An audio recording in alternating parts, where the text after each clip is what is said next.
The fastest way to waste time with automation is to build things you can't justify. Not because the automation doesn't work, because the ROI was never real once you counted maintenance and exceptions. In this video, you'll learn how to calculate automation ROI in minutes so you can decide with numbers whether it's worth keeping, worth building, or not worth touching. Here's why this matters. Most of the time when people say an automation worked, they mean it fired and produced an output. But from an operator's perspective, that's not the definition of success. Success is you removed work, you reduced risk, and you did it in a way that pays back the time you invested to build it and keep it running. If you can't prove that, you end up with a system that feels productive, but quietly adds overhead. And that overhead usually shows up in three places. First, the build itself takes longer than you expected because real workflows have edge cases and missing context. Second, maintenance never goes away. Tools update, integrations change, clients do things you didn't predict, and you spend time babysitting. Third, you start doing the worst possible thing. You keep the automation. But you also keep the manual checks. You look at every record, you confirm every email, you verify every handoff. That's how automation turns into extra cognitive load instead of leverage. So the goal here is not to make you better at building automations. The goal is to give you a clean, repeatable way to answer one question about one automation. Does it save money or does it cost money? And if it saves money, how long does it take to pay back the time that you put in? When you can answer that, decisions get easier. You stop debating opinions, you stop building automations because they feel clever. You either have a positive return you can defend or you don't. And the decision this process produces is intentionally simple. At the end, every automation lands in one of three buckets. Green light means it's net positive and pays back fast enough that it's a clear win. Yellow means it's technically positive but fragile or slow to pay back, so you treat it carefully. And kill means the automation is paying for itself, or it's so close to zero that one change in reality makes it negative. You're not trying to produce a perfect financial model, you're trying to produce a decision you can trust. Now, to keep this grounded, we're going to define ROI in the most operator-friendly way possible. ROI here is not how cool the automation is, and it's not how many steps it has. ROI is simply the dollar value of time saved minus the dollar cost of the effort required to build and maintain it.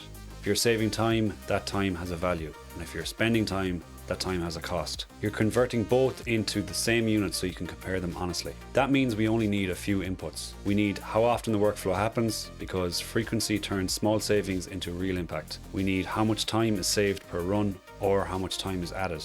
If the automation creates extra work, we need a fully loaded hourly cost for whoever is doing that work, because an hour of operator time and an hour of admin time is not the same. Then we need build effort as a one-time cost and maintenance effort as an ongoing cost.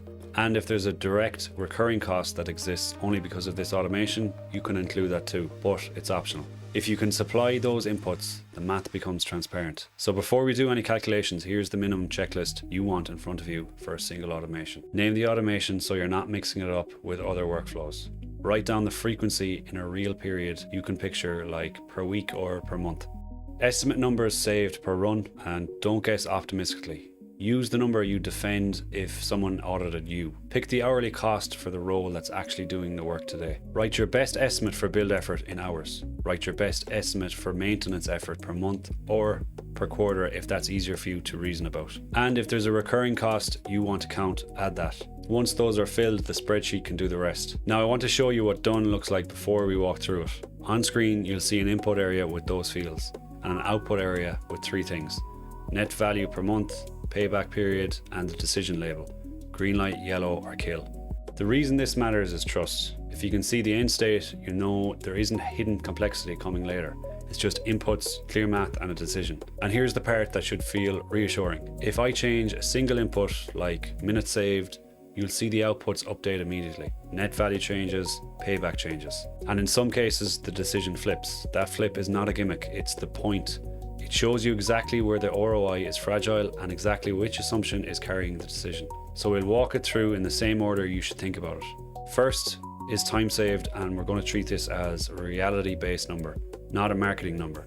Time saved is minutes per run, multiplied by how often it happens. If something saves 2 minutes but happens 200 times a month, that's meaningful. If something saves 30 minutes but happens once a quarter, it might not matter. This is why frequency belongs in the model. When you enter minutes saved per run and frequency, the spreadsheet converts that into time saved per month. and then converts that into dollars using the hourly cost you entered. That conversion is the bridge from it saves time to it saves money. And if the automation doesn't actually save time, it adds time because you now have to clean up exceptions. You enter it as a negative. The model should be able to tell you the truth even when the truth is inconvenient. Now the second step is true cost, and this is where most ROI claims break. People count build time but they ignore maintenance, or they undercount build time by pretending edge cases don't exist. In the spreadsheet, build effort is treated as a one-time cost, expressed in hours, converted to dollars using the same fully loaded hourly cost. That matters because build time isn't free. If you spent 10 hours building an automation, that's 10 hours you didn't spend on delivery, sales, or fixing something else that matters. Then maintenance is treated as recurring. This is the time you spend each month or quarter keeping the automation reliable. That includes monitoring, handling exceptions, updating mappings, and debugging. And notice what we're doing here. We're not debating whether maintenance should be low or high. We're forcing a number onto it. Even if that number is rough, it's still better than pretending it doesn't exist. And there are guardrails here for trust. If maintenance is blank, the sheet should flag it, because an ongoing automation with zero maintenance is usually a fantasy. If you enter time saved per run that's larger than the total workflow duration, it should also flag it, because that's a sign you're estimating wishful numbers. These checks aren't about being perfect, they're about preventing the spreadsheet from telling you what you want to hear. Now step 3 is the payoff, payback period and net value. Net value per month is the monthly dollar value of time saved, minus the monthly dollar cost of maintenance and any direct recurring costs you chose to include. If that number is positive, the automation is creating value each month. If it's negative, it's consuming value each month. And if it's near zero, it's fragile. Payback period is the one-time build cost divided by the net monthly value. It answers the operator question, how long until this effort earns itself back? And this is where you get the belief point. If I increase maintenance by a small amount, you'll see net value drop and payback stretch out. If net value crosses zero, payback becomes no payback and the decision flips to kill automatically. That's the spreadsheet protecting you from wishful thinking. Now, once you see those outputs, you need a simple way to interpret them without turning this into a finance project. Here are the interpretation rules. Green light is when the net monthly value is meaningfully positive and the payback is short enough that you'd feel comfortable reinvesting the time again. Yellow is when the net value is positive but thin, or the payback is long enough that one change in reality could wipe it out. Yellow means you treat it like a hypothesis, not a guaranteed win. Now, let's cover the traps that make people misread ROI, because this is what destroys trust later. Trap 1 is inflating time saved. People take the best case time saved and treat it as the average. If you want this to be credible, use an estimate you defend on a bad week, not on a perfect day. Trap 2 is ignoring maintenance and exceptions. If your automation occasionally produces junk that you have to fix, that fixed time is part of the cost. The spreadsheet only works if you include the cost you'd normally try to hide. Trap 3 is using the wrong hourly cost. Operators sometimes use a low rate because it makes the ROI look better. But if the operator is the one building it and maintaining it, you need the operator's fully loaded cost. And if a team member is doing the work, use the real cost of that role, not an arbitrary number. Trap 4 is mixing one-time and recurring costs. Build hours are not monthly, maintenance hours are. If you blend them together, you convince yourself something is profitable when it's not, or unprofitable when it is. Keeping those separate is what makes the decision clean.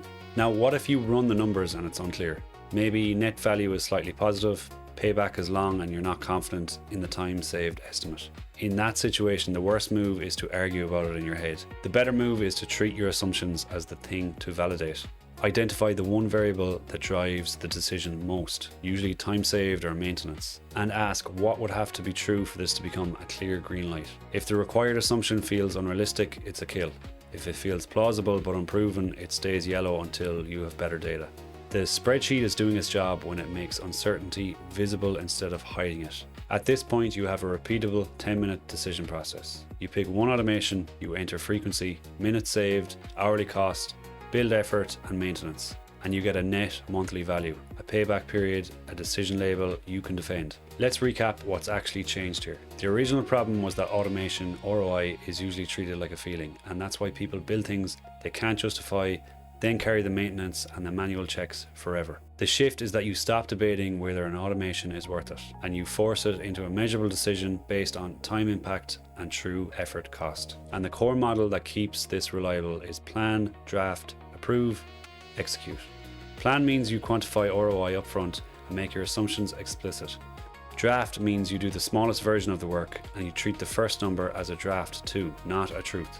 Approve means you decide, based on those numbers, whether this deserves real investment or whether it should be killed or parked. Execute means you run what you approved, and when reality changes, you revisit the inputs instead of pretending the ROI is permanent. That's why this increases reliability. You're not trusting vibes and you're not trusting a fragile setup. You're trusting a decision with visible assumptions. If you do that consistently, you'll build fewer automations, but the ones you keep will actually earn their place, and you'll trust them more because you'll know exactly what they're supposed to return and what it costs to keep them reliable.